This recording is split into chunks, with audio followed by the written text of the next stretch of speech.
Hello guys.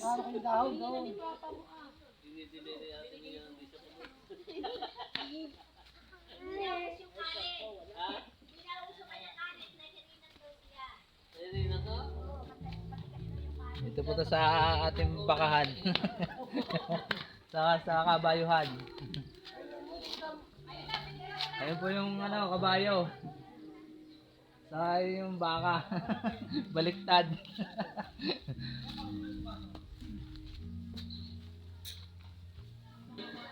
Ito yan.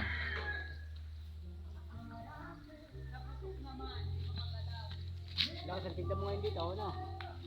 Walang dami naglulutungay.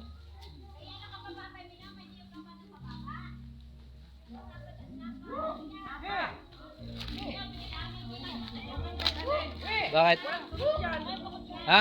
Walang tunog yan. Walang tunog? Walang tunog. Nilalagyan natin tunog. Bahala ka. Manis, vlogger na Tio.